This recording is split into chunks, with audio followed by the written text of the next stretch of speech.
নমস্কার বন্ধুরা, আজকের আবারও চলে এসেছি রান্নাঘরে। আজকের আমি নিয়ে এসেছি লইটে মাছ। তো লইটে মাছটাকে আমি সবার আগে বলে দিই, লইটে মাছটাকে আমি কিনে দুদিন ফ্রিজে রেখেছিলাম, ডিপ ফ্রিজে রেখেছিলাম। রাখতে দেখুন মাছগুলো কেমন একটু শক্ত শক্ত হয়ে গেছে।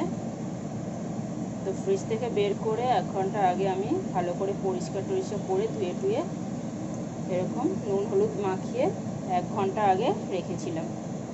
তো এর মধ্যে যতটা যা একটু জল ছিল তাও দেখুন বেরিয়ে গেছে। এবার আমি এটাকে খুব সুন্দর করে চিপে কড়াইতে ডাইরেক্ট দিয়ে দেবো। তো এখানে আমি কড়াই বসিয়ে দিয়েছি অলরেডি, কারণ কড়াইতে আমার একটু পোড়া তেল আছে, মানে ভাজা তেল। এখানে আমি একটু পকোড়া ভেজেছিলাম, সেই তেল আছে। তো খুব বেশি আমি এখানে তেল দেবো না। তো অলরেডি কড়াই বসিয়ে দিয়েছি। তো চলুন এবারে আমি মাছগুলোকে খুব সুন্দর করে চিপে, যতটা হাতের জোরে চাপা যায় চিপে আমি কড়াইতে দিয়ে দিলাম।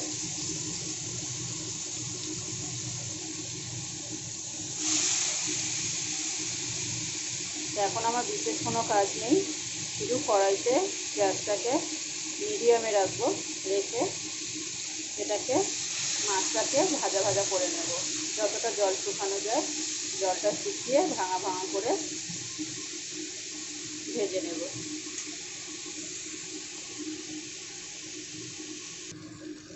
এখানে দেখুন বন্ধুরা, যখন থেকে মাছটা দিয়েছি তখন থেকে কিন্তু একটু নাড়াচাড়া করিনি।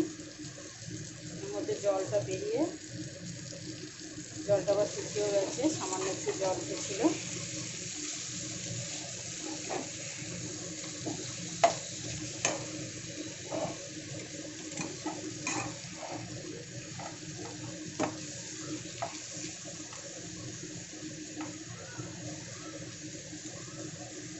এই যে লাস্ট নাড়াচাড়া করে দিলাম ভালো করে।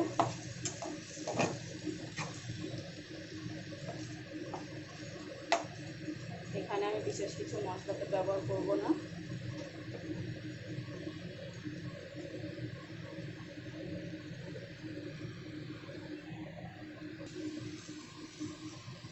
এখানে আমি দিয়ে দিচ্ছি শুধু একটু কাঁচা লঙ্কা আর রসুন কুচি।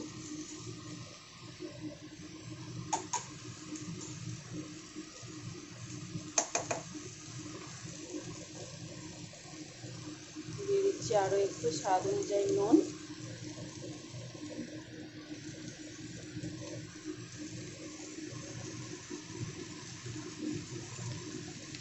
একটু লঙ্কার গুঁড়ো,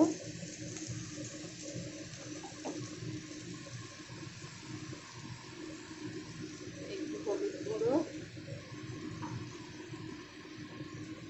ধনে গুঁড়ো, জিরের গুঁড়ো, আর উপর থেকে দিয়ে দিচ্ছি কালো জিরে। তো চলুন, দেখতেই পাচ্ছেন এটা তলায় তো পুরো লেগে গেছে। এটাকে আমার খুব সুন্দর করে এখন মিক্স করে তুলতে হবে, যাতে কড়াইটাও সরে চলে যাচ্ছে। আমি এটা ভালো করে নাড়াচাড়া করে নিই, তারপর দেখাচ্ছি।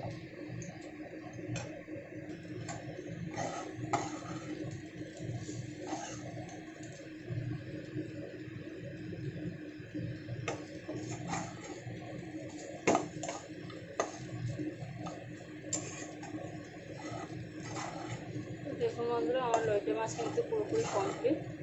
এখানে শুধু আরেকটু জিনিস দেব।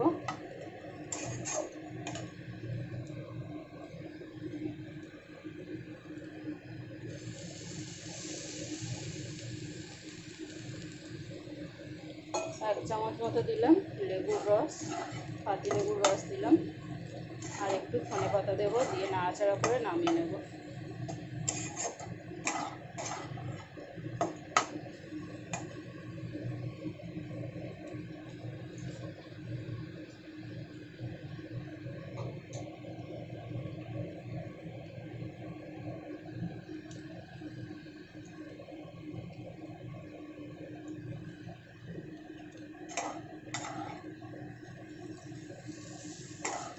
লইটে মাছের এই রেসিপিটাতে কিন্তু ধনে পাতাটা মাছ দিতেই হবে।